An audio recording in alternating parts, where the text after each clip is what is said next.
ഗെയിമായിട്ട് കളിക്കാൻ ബോധവും ബുദ്ധിയും വിവരമുള്ളവർക്ക് സമാധാനിച്ചും കരഞ്ഞും ഗെയിമിനെ വിലയിരുത്താനൊക്കെ പറ്റും.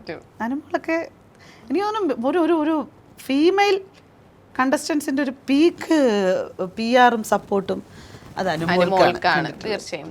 ഇവിടെ ഒരു പ്രശ്നം എന്താണെന്നറിയാവോ, ഈ അനുമോളെ സ്ഥാനത്ത് ഒരാണായിരുന്നുണ്ടായിരുന്നെങ്കിൽ ആളുകൾ ഭയങ്കരമായിട്ട് കൈയടിച്ചേനെ. ഇത് അനുമോളെ മാത്രമല്ല, കഴിഞ്ഞ സീസണിലെ ജാസ്മിൻ ജാഫർ ആണായിരുന്നെങ്കിലോ കട്ട സപ്പോർട്ടായിരിക്കും. ബിന്ദുവിനെ പോലുള്ളൊരു മന്ദബുദ്ധിക്ക് കിട്ടും. സത്യം. അതെ. ഓക്കെ. അയ്യോ വലിയ ബുദ്ധിബോധമുള്ളവരെന്നല്ലേ നിങ്ങളിപ്പോൾ വിചാരിക്കുന്നത്. അല്ല മെഹർ, ഇതേക്കോ പ്രതീക്ഷകളൊക്കെ ഉണ്ടായിരുന്ന കണ്ടസ്റ്റൻസുകളിൽ ഈ മസ്താനി മെഹറൊക്കെ ഇപ്പോഴത്തെ ഇൻഫ്ലുവൻസേഴ്സ് ഹോസ്റ്റ് ചെയ്യുന്ന കുട്ടികൾ എനിക്ക് കുറേ ആളുകളിലൊക്കെ ഇവിടെ വരുമെന്നൊക്കെ ഉള്ള പ്രതീക്ഷകൾ ഉണ്ടായിരുന്നവരാണ്. ഇപ്പം മസ്താനിക്ക് പോയിട്ടുണ്ട്. മെഹറിന് എന്തായിരിക്കും അതിനകത്ത് അവർ വിളിച്ചു കഴിഞ്ഞാൽ അവിടെ ചെല്ലുന്നതിന്റെ യോഗ്യത എന്തായിരിക്കും മെഹറിന്റെ? നമുക്ക് ഒരു യോഗ്യത ഇല്ലാണ്ട് അവർ നമ്മൾ എന്തായാലും വിളിക്കില്ല. നമ്മളിപ്പം ഫസ്റ്റ് ഓഡീഷൻ ആണെങ്കിലും സെക്കൻഡ് ഓഡീഷൻ ആണെങ്കിലും നമ്മുടെ കയ്യിൽ നിന്ന് ഒന്നും പ്രതീക്ഷിക്കാണ്ട് അവർ നമ്മളെ ആ ഒരു കോളിനോ അവരുടെ ഒരു ഓഡീഷൻ അറ്റൻഡ് ചെയ്യാൻ പോലും നമ്മളെ വിളിക്കത്തില്ല. നമ്മുടെ ഭാഗത്ത് എന്തെങ്കിലും കണ്ടന്റ് ഉണ്ട്. ഇപ്പം ഞാൻ സോഷ്യൽ മീഡിയയിൽ ഞാനിപ്പോൾ ഒരു 1 year നന്നായിട്ട് ആക്റ്റീവ് ആയിട്ടുള്ള ഒരാളായിരുന്നു. അപ്പൊ നമ്മുടെ ഭാഗത്ത് നിന്ന് എന്തെങ്കിലും ഒരു കണ്ടന്റ് ഉണ്ട്. ഇപ്പം ഇന്റർവ്യൂസ് മാത്രമല്ല, ഞാൻ ഇന്റർവ്യൂസ് ആണെങ്കിൽ ഞാൻ സെക്കൻഡറി ആയിട്ട് കാണുന്നതാ. എന്റെ പ്രൈമറി ഞാനാണെങ്കിൽ എന്റെ കോണ്ടന്റ് ക്രിയേഷൻ തന്നെയാണ്. എന്റെ Instagram ആണ് ഞാൻ കാണുന്നത്. അപ്പൊ അതിൽ നമ്മളാണെങ്കിൽ എന്തെങ്കിലും കോണ്ടന്റ് കൊടുത്തോണ്ടായിരിക്കും അവർ വിളിച്ചിട്ടുണ്ടാവുക. അല്ലാണ്ട് വെറുതെ വെല്ലോടത്തിരിക്കുന്ന ഒരാളെ എന്തായാലും വിളിക്കത്തില്ലല്ലോ. നമ്മുടെ ഭാഗത്തുനിന്ന് അല്ല മെഹറിന്റെ കണ്ടന്റ് എന്താണ്? ആളുകളെ സമാധാനിപ്പിച്ച് ഇങ്ങനെ പോണതാണ്. അത് കണ്ടിട്ടായിരിക്കും, എനിക്കറിയില്ല ഇനി ബിഗ് ബോസ് എത്രത്തോളം അത് മാർക്കറ്റ് ചെയ്യുമെന്ന്. എത്രത്തോളം കണ്ടന്റ് നമ്മൾ കൊടുക്കുന്നുണ്ട്. ഇന്നൊരു കണ്ടന്റ് ദേഷ്യപ്പെട്ട് പാട്ട് പാടുവോ ഡാൻസ് കളിക്കോ അങ്ങനെ ആക്ടിവിറ്റികൾ എന്തെങ്കിലും ഉണ്ടോ? നമുക്ക് വേണമെന്ന് വെച്ചാൽ പാട്ട് പാടാൻ എനിക്ക് കഴിവൊന്നുമില്ല. പക്ഷെ വേണമെങ്കിൽ കുറച്ച് നാൾ ഡാൻസ് പഠിച്ചിട്ടുണ്ട്. അപ്പൊ 2-3 ഇങ്ങനെ കണ്ടിട്ടുണ്ട് റീൽസ് ഒക്കെ. റീൽസ് അങ്ങനെ നാദിയുടെ കൂടെയുള്ള റീൽസ് ഒക്കെ കണ്ടിട്ടുണ്ട്. ചേച്ചിയുടെ ഒപ്പം ഡാൻസ് കളിച്ചിട്ടുണ്ടായിരുന്നു. അപ്പൊ അങ്ങനെ എന്തെങ്കിലുമൊക്കെ കണ്ടന്റ് കൊടുക്കുന്നുണ്ട്. ഒരു കണ്ടന്റ് ഇല്ലാത്ത ആള് അല്ലല്ലോ. എന്തെങ്കിലുമൊക്കെ സമൂഹത്തിന് കൊടുക്കുന്നതുകൊണ്ടായിരിക്കും. പിന്നെ ഞാൻ റീസെന്റ് നമ്മുടെ കൊച്ചിയിൽ വെച്ചിട്ടുണ്ടായിരുന്ന ഒരു സംഭവത്തിനെതിരെ ഞാൻ പ്രതികരിച്ചിട്ടുണ്ടായിരുന്നു. എന്തായിരുന്നു വിഷയം? ഞാനാണെങ്കിൽ വർക്ക് കഴിഞ്ഞിട്ട് നമ്മള് ചങ്ങമ്പുഴ പാർക്ക് അവിടെ നിൽക്കുന്ന സമയത്ത് അത് മെഹറായിരുന്നു. കുറച്ച് ആൾക്കാർ ഇവര് മാറിപ്പോകുന്നോണ്ടിട്ടാ ഈ മസ്താനിന് മെഹറിന് കുറെ ആൾക്കാർ വന്ന് വളരെ മോശമായി ഇഷ്ടപ്പെടുത്തില്ല മസ്താനിനെ പറ്റി. അല്ല അങ്ങനെയല്ല, ഞങ്ങൾ രണ്ടാളും ഇപ്പം മസ്താനിക്കാണെങ്കിലും അങ്ങനെ പറയുമ്പോ നമ്മള് ഫ്രണ്ട്സ് ആണ്. ഫ്രണ്ട്സ് ആണ്, അങ്ങനെ കുഴപ്പമൊന്നുമില്ല. പക്ഷെ നമുക്ക് രണ്ടുപേർക്കും സെപ്പറേറ്റ് ഐഡന്റിറ്റി ഇല്ലേ? ഐഡന്റിറ്റി അല്ല പറയുന്നത്, ഞാൻ ഐഡന്റിറ്റി പറഞ്ഞില്ലല്ലോ. നിങ്ങൾ രണ്ടുപേരും ഒരുപോലെ ഇരിക്കണം എന്നല്ലേ പറഞ്ഞുള്ളൂ. അതെ. അപ്പൊ ചേച്ചിക്ക് ദേഷ്യം വരുന്നുണ്ടോന്ന് വെച്ചാൽ എനിക്ക് എന്തിനാ ദേഷ്യം വരുന്നത്? എനിക്ക് തോന്നി അങ്ങനെ. ഇല്ല ദേഷ്യം അങ്ങനത്തെ പ്രശ്നങ്ങളോ അങ്ങനത്തെ ഒരു ഈഗോയും കോംപ്ലക്സും അത് ചില കുടുംബശ്രീ അമ്മായിമാരുടെ സ്വഭാവമല്ലേ. എല്ലാരും അങ്ങനെ ആണെന്നില്ലല്ലോ. എന്നെ എടുത്തിക്കൊണ്ട് പറഞ്ഞു കഴിഞ്ഞാൽ നാലിടാവൂല. അതാ ഞാൻ പറഞ്ഞ അങ്ങനെ ഒന്ന് പറഞ്ഞ അടുത്തതിന് ഇതാവുന്ന ഈഗോ. നല്ല ഫ്രണ്ട്സ് ആണോ? നമ്മള് ഫ്രണ്ട്സ് ആണ്. ഓക്കെ. അപ്പം അതിനെതിരെ ഞാൻ പ്രതികരിച്ചിട്ടുണ്ടായിരുന്നു. ഒരുപാട് ആൾക്കാർ എനിക്ക് മെസ്സേജ് അയച്ചു. ഒരുപാട് ആൾക്കാർ എൻ്റെ അടുത്ത് പറഞ്ഞു പ്രതികരിച്ച നന്നായി. ഒരുപാട് ആൾക്കാർ ഇതിനെപ്പറ്റി പറയാൻ മടിക്കുന്ന കാര്യങ്ങളാണ്, അങ്ങനെ സംസാരിച്ച നന്നായി എന്നൊക്കെ പറഞ്ഞിട്ട് എനിക്ക് ഒരുപാട് ആൾക്കാർ മെസ്സേജ് അയച്ചിട്ടും വിളിച്ചിട്ടും ഒക്കെ പറഞ്ഞിട്ടുണ്ടായിരുന്നു. അപ്പം അങ്ങനെ ഒരു കണ്ടന്റും കൊടുക്കാണ്ടല്ലോ. ഇപ്പം ഇവിടെ ഈ ഒരു ഇന്റർവ്യൂ സീറ്റിൽ വന്ന് ഇപ്പം ഒരു 1 year ആയിട്ട് ഇന്റർവ്യൂ. എങ്ങനെയാണ് ഇതിനോട് പാഷൻ തോന്നിയത്?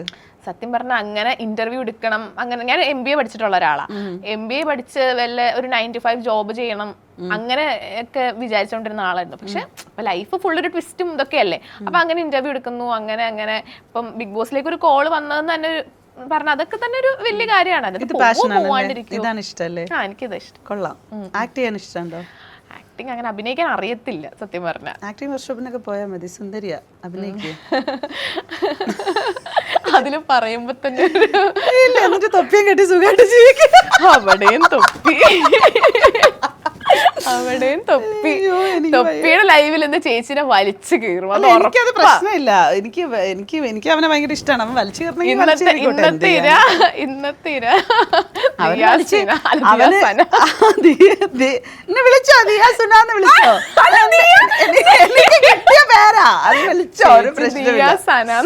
എനിക്കൊരു പ്രശ്നമില്ല.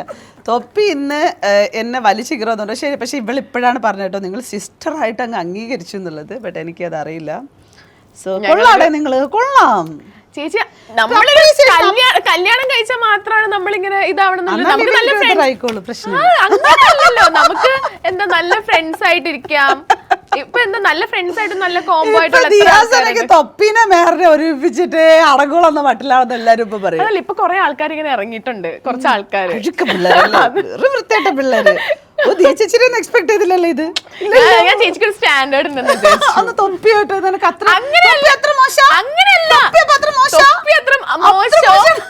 അങ്ങനെയൊന്നും ഉണ്ടായിട്ടില്ല. സാധാരണ ആൾക്കാര് ഒരു ആണും പെണ്ണും നിന്ന് സംസാരിക്കുമ്പോഴും അവരുടെ ഒരു ബോണ്ട്, അതൊരു ഫ്രണ്ട്ഷിപ്പ്, അത് അംഗീകരിക്കാൻ പറ്റുന്ന ഒരാൾക്ക്. ഞാൻ അങ്ങനത്തെ ഒരു രീതിയിലാണ് ചേച്ചിനെ പ്രതീക്ഷിച്ചേ.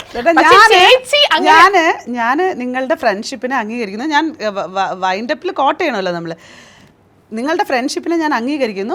I like it your combos. നിങ്ങളുടെ രണ്ടുപേരുടെയും കോംബോ എനിക്ക് ഭയങ്കര ഇഷ്ടമാണ്. നിങ്ങൾ ലവബിൾ പേഴ്സൺസ് ആയിരുന്നാൽ നിങ്ങളുടെ ആ ഇമോഷൻസ് കാണുമ്പോൾ ഉള്ളൊരു, നിങ്ങൾ ചെറിയ സമയത്തൊക്കെ തൊപ്പിയായാലും നീ ആയാലും ഷൈ ആവണതൊക്കെ കണ്ടിട്ടുണ്ട്. അത് കണ്ടപ്പോഴത്തേക്കൊക്കെ നമുക്കൊരു രസം തോന്നില്ലേ. നമ്മളിങ്ങനെ ഗോസിപ്പൊക്കെ പറയുന്ന ആൾക്കാരാണല്ലോ. അപ്പോൾ എൻ്റെയൊക്കെ ചുറ്റിലുള്ള ആൾക്കാരടുത്തൊക്കെ ഞാനിരുന്നുകൊണ്ട് പറയും. ഞാനിപ്പോഴും തൊപ്പിയുടെ അടുത്ത സുഹൃത്താണ് സായി. ഞാൻ സായിയുടെ അടുത്ത് വിളിക്കുമ്പോഴൊക്കെ ഇടയ്ക്കിടയ്ക്ക് ഞാൻ പറഞ്ഞത് എനിക്ക് അവനോടൊന്ന് സംസാരിക്കണം. ഞാൻ നോർമലി എനിക്ക് ഭയങ്കര ഇഷ്ടമാണ്. എനിക്കിപ്പോൾ എൻ്റെയൊക്കെ കൂടെയുള്ള ആൾക്കാരൊക്കെ ഫെമിനിസം പറയുന്ന ആൾക്കാരായാലും ചുറ്റിൽ നിൽക്കുന്ന ആൾക്കാരൊക്കെ ഇരുന്നുകൊണ്ട് പറയും ഒരു തൊപ്പിയെ പോലുള്ള ഒരാളുടെ അടുത്ത് എന്നൊക്കെ ചോദിക്കും. പക്ഷെ എനിക്കിപ്പോൾ ഭയങ്കര ഇഷ്ടമാണ്. എനിക്ക് ആ തുടക്ക സമയത്ത് മറ്റേ ഇതായിട്ട് വന്നതിനോടൊന്നും, പക്ഷെ ഇപ്പൊ കുറെ കാര്യങ്ങൾ ചെയ്യുന്നുണ്ട്. ആലോചിച്ചൊക്കെ തൊപ്പിയാണെങ്കിൽ നമ്മൾ ആദ്യമൊക്കെ തൊപ്പി എല്ലാവരെയും ഭയങ്കര ഇതായിട്ട് വിചാരിച്ച ഒരാള് ഇപ്പോ ആളുടെ ലൈഫ് തന്നെ മാറിയില്ലേ, ചേഞ്ച് ആയി. ഞാൻ തൊപ്പിയുടെ ഒരു ഇന്റർവ്യൂ എടുത്തിട്ടുണ്ടായിരുന്നു. അതിനകത്ത് എന്തോരം നല്ല നല്ല കമന്റ്സ് എന്ന് പറയുക. ലൈക്ക് ഭയങ്കര മെച്ചോർഡായി ആളുടെ, എത്രയോ ആൾക്കാരെ, ഒരു കുടുംബ ബന്ധോ ഒരു ഇതില്ലാത്ത ആൾക്കാരെ തൊപ്പിയാണെങ്കിൽ അവരെ നോക്കുന്നു, അവരെ പ്രൊട്ടക്ട് ചെയ്യുന്നു എന്നൊക്കെ പറഞ്ഞു കഴിഞ്ഞാൽ അല്ല, അത് ലവ് അതിനകത്ത് അങ്ങനെയൊന്നും നല്ലത് കണ്ടാൽ ഞാൻ പറഞ്ഞത് എനിക്കത് ഇഷ്ടപ്പെട്ടതുകൊണ്ടാണ്. അപ്പൊ എന്റെ ഇഷ്ടം നിങ്ങൾ ഇഷ്ടപ്പെടണമെന്നോ അങ്ങനെയൊന്നും അല്ല ഞാൻ പറഞ്ഞത്. എനിക്കത് ഇഷ്ടപ്പെട്ടപ്പോൾ ഞാനിങ്ങനെ നിങ്ങളുടെ അടുത്ത് ഇങ്ങനെ ചോദിക്കത്തില്ലേ, നല്ല രസമല്ലേ അതൊക്കെ. കുടുംബശ്രീയില് അല്ല, ആക്ച്വലി ഇത് നല്ല കാര്യങ്ങൾ കുറെ കാര്യങ്ങൾ ചെയ്യുന്നുണ്ട്. ഇപ്പം കുറെ പേർക്ക് പ്രശ്നങ്ങളൊക്കെ ഉണ്ടാകുമ്പോൾ ലൈവിലൊക്കെ ഇരുന്ന് തന്നെ അവൻ ആ ക്യാഷ് കളക്ട് ചെയ്യുന്നതും, അപ്പം കുറേ പണികൾ ചെയ്യുന്നുണ്ട്. അപ്പോൾ എത്രയൊക്കെ ഇനി മറ്റേ 2K കിഡ്സിൻ്റെതും അവരെയൊക്കെ മറ്റേ ഇതെന്ന് പറഞ്ഞാലും അവൻ ചില വാക്കുകൾ ഉപയോഗിക്കുന്നത് എനിക്കൊക്കെ ഉണ്ട്. ഞാൻ നല്ല രീതിയിൽ ചീത്തയൊക്കെ പറയും, ചിലപ്പോൾ എന്തെങ്കിലുമൊക്കെ തോന്നുന്നതൊക്കെ പറയുന്ന ഒരാളാണ്. അപ്പോൾ ക്യാരക്ടർ വൈസസ് ആണ് പെണ്ണെന്നുള്ള ഇതൊന്നുമില്ല, ചില സ്വഭാവങ്ങളൊക്കെ ഉണ്ട് അങ്ങനെയൊക്കെ, എനിക്കും ഉണ്ട്. അപ്പം ഞാനിത് ഇതാക്കുന്നത് കാരണം ഈ ലൈഫ് ജേർണിയുടെ ഇടയിൽ ഇപ്പം അവരുടെ പാസ്റ്റിനെ പറ്റി പറയുന്നത് ശരിയല്ല. അപ്പോൾ അയാളുടെ ഇതിനകത്ത് റിലേഷൻഷിപ്പും മറ്റു കാര്യങ്ങളൊക്കെ നമ്മൾ കണ്ടുവന്നിട്ടൊക്കെ ഉണ്ട്. അപ്പോൾ അതിനകത്ത് ഒരു നല്ലൊരു സുഹൃത്തായിട്ട് നമ്മൾ കണ്ടത് മെഹറിനെയാണ്, കമ്മ്യൂണിക്കേഷനിൽ പെൺകുട്ടികളുടെ ഇടയിൽ.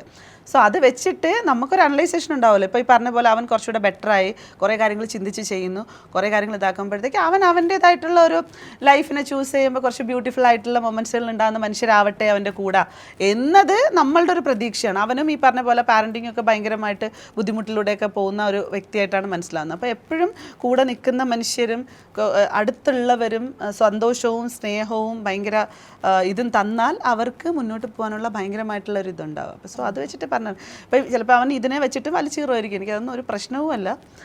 എനിക്കിതൊന്നും ഒരു പ്രശ്നമല്ല, ഞാൻ ഇതിലപ്പുറം അങ്ങനെയൊന്നും അല്ല, ഞാൻ ഹോണസ്റ്റായിട്ട് പറഞ്ഞതാണ്. അപ്പം അത് പല ആളുകൾ പലതരത്തിലാണല്ലോ വിലയിരുത്തുന്നത്. അപ്പം ഇതിപ്പോൾ ഇതിനെ നെഗറ്റീവായിട്ട് കാണുന്ന കുറേ ആൾക്കാരുണ്ട്, അവർക്ക് സാധിക്കാത്തത് കൊണ്ടിട്ട്.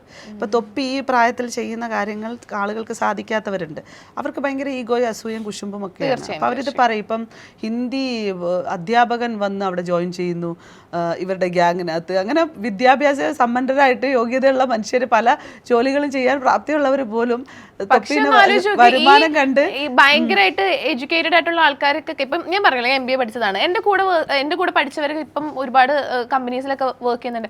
അവർക്കൊക്കെ ഒരു മാസം കിട്ടുന്നത് 15-20 രൂപയാണ്. അതുകൊണ്ട് എന്ത് ചെയ്യാൻ സാധിക്കും? അതെ അതെ അതെ. പക്ഷെ ആ സമയത്താണെങ്കിൽ യൂണിവേഴ്സ് ഒന്ന് രഹസ്യമായിട്ട് തൊപ്പി ചെയ്ത് കഴിഞ്ഞാൽ ഞങ്ങളൊക്കെ ചിലപ്പോൾ അതിനകത്ത് ജോയിൻ ചെയ്യാൻ സാധ്യത നല്ലതാ തീർച്ചയായും. ആളുകൾ ആഗ്രഹിക്കുന്നുണ്ട് കേട്ടോ. അത് പെണ്ണുങ്ങളും ആണുങ്ങളും പല ആളുകളും അത് എങ്ങനെയാണ് ആ സ്ട്രീമിംഗ് കൊണ്ടുപോകുന്നത്, അതിനകത്തു നിന്നുള്ള വരുമാനം എങ്ങനെ ഉണ്ടാവുന്നു, അത് കാരണം ഇപ്പോഴൊക്കെ നടക്കത്തുള്ളൂ. ചിലപ്പോൾ ഇനി അങ്ങോട്ട് പോകുമ്പോൾ ഈ സ്ട്രീമിംഗിൽ നിന്നൊക്കെ പൈസകൾ കുറഞ്ഞു വന്നു കഴിഞ്ഞാൽ പിന്നെ അതൊന്നും മുന്നോട്ട് കൊണ്ടുപോകാനും നടക്കത്തില്ല. ഇപ്പം അതിനൊരു എമൗണ്ട് ഒക്കെ വരുന്നോണ്ടിട്ട് നടക്കും. ചേച്ചി, അപ്പൊ നമ്മൾ ഒരുപാട് വിശേഷങ്ങളൊക്കെ പറഞ്ഞു. ഒരു കാര്യം കൂടെ ചോദിക്കുകയാണ്, ഈ സീസൺ ബിഗ് ബോസ് ആര് കപ്പടിക്കും എന്നാണ് ചേച്ചിക്ക് തോന്നുന്നത്? അങ്ങനെ പറയാനായിട്ടില്ല. എന്നാലും എന്നാലും ഒരാൾ ഇതുവരെയുള്ള ഈ ഒരു 26-27 ദിവസത്തെ ഗെയിം അനുസരിച്ച് ആർക്കാണ് കപ്പ് കിട്ടാൻ? ഈ അനീഷ് ഒന്ന് വോട്ടിംഗ് ഇതിലും കൂടെ വന്നിരുന്നെങ്കിൽ ഒന്ന് അറിയാൻ പറ്റുമായിരുന്നു. ഞാൻ അതുകൊണ്ടാണ് അതിനൊരു കൺഫ്യൂഷൻ. നോമിനേഷനിൽ ഒരു പ്രാവശ്യം വന്നിരുന്നെങ്കിൽ കുറച്ചുകൂടെ ഒന്ന് അറിയാൻ പറ്റുമായിരുന്നു.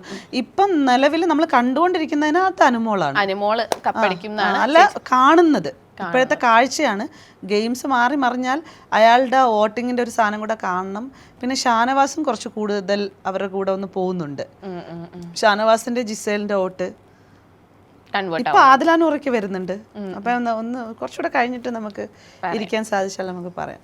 അപ്പൊ നമ്മൾ ഒരുപാട് വിശേഷങ്ങളൊക്കെ പറഞ്ഞു. അപ്പം ഇനിയും എന്താ പറയാ, ഇതുപോലത്തെ ഒരു ചർച്ച ഇനിയും നമുക്ക് പ്രതീക്ഷിക്കാം. തീർച്ചയായിട്ടും. എനിക്കറിയാം ചേച്ചി ഉദ്ദേശിച്ച പോലത്തെ ഒരു ആങ്കർ അല്ല ഞാൻ.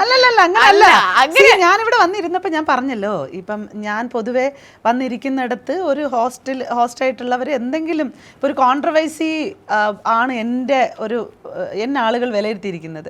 അപ്പം ഞാൻ പല പല കോൺട്രവേഴ്സികൾ ശരിക്കും പബ്ലിക്കിൽ നിന്ന് ചെയ്യുന്നുണ്ട്. ഒരുപാട് കാര്യങ്ങൾ ഇപ്പം റവല്യൂഷൻ്റെ ഭാഗമായിട്ടാണ് പുറത്തേക്ക് നമ്മൾ ഇങ്ങനെ സ്ത്രീകൾ വരണം എന്നുള്ളതിൻ്റെ മാതൃകയാവണമെന്ന് മാത്രമാണ് ഞാൻ ഉദ്ദേശിച്ചിട്ടുണ്ടായിരുന്നത്. അത് എൻ്റെ ബാഡ് ആക്ടിവിറ്റികളല്ല എടുക്കാനുള്ളത്. ഞാൻ ചെയ്യുന്ന ഇത്തരം നല്ല ആക്ടിവിറ്റികൾ എടുത്ത് ചെയ്യണമെന്നുള്ളതാണ് ഞാൻ പറയുന്നത്. അപ്പം പൊതുവെ ആളുകൾ അങ്ങനത്തെ ആളുകൾ തന്നെയായിരിക്കും ഇരിക്കുന്നത്. ഒന്നുകിൽ പൊളിറ്റിക്കലി കമ്മ്യൂണിക്കേറ്റ് ചെയ്യുന്ന ആളുകളായിരിക്കും ഇൻ്റർവ്യൂ ചെയ്യുന്നത്, അല്ലെന്നുണ്ടെങ്കിൽ ഭയങ്കര ഫയർ മൂഡിൽ വരുന്ന ആളുകളായിരിക്കും ഇൻ്റർവ്യൂ ചെയ്യുന്നത്. അപ്പം എന്നെ സംബന്ധിച്ചിടത്തോളം മെഹറിനെ പോലുള്ള ഒരാൾ ഇൻ്റർവ്യൂ ചെയ്യുമ്പോഴത്തേക്കും കുറേ സോഷ്യൽ റെലവൻ്റ് ആയിട്ട് തന്നെ ഉള്ള ഈ പറഞ്ഞ സിനിമ, എൻ്റർടൈൻമെൻറ്റ്സ് ഇതിലൂടെയൊക്കെയുള്ള ആളുകളെയാണ് എടുത്ത് കണ്ടിട്ടുള്ളത്. അപ്പോൾ അവിടെ എന്തായിരിക്കും മെഹർ എന്നോട് കമ്മ്യൂണിക്കേറ്റ് ചെയ്യുന്നതെന്നുള്ളത് ഒരു കൺഫ്യൂഷനായിരുന്നു. പിന്നെ എബൌട്ട് ബിഗ് ബോസ് ആയതുകൊണ്ട് തന്നെ ഈ നിങ്ങളുടെ പേരൊക്കെ ഇടയ്ക്കൊക്കെ കേട്ട് വന്നത് കൊണ്ടിട്ട് ബിഗ് ബോസിനെ പറ്റിയിട്ടുള്ളൊരു ധാരണ ഏകദേശം ഉണ്ട് എന്ന് മനസ്സിലാക്കി. എന്തായാലും അതായിരിക്കുമല്ലോ ചർച്ചയുടെ പാറ്റേൺ. സോ ദാറ്റ്സ് വൈ നമുക്കത് കമ്മ്യൂണിക്കേറ്റ് ചെയ്യാൻ പറ്റുമെന്ന് വിചാരിച്ച് അത് മാത്രമായതുകൊണ്ടിട്ട്.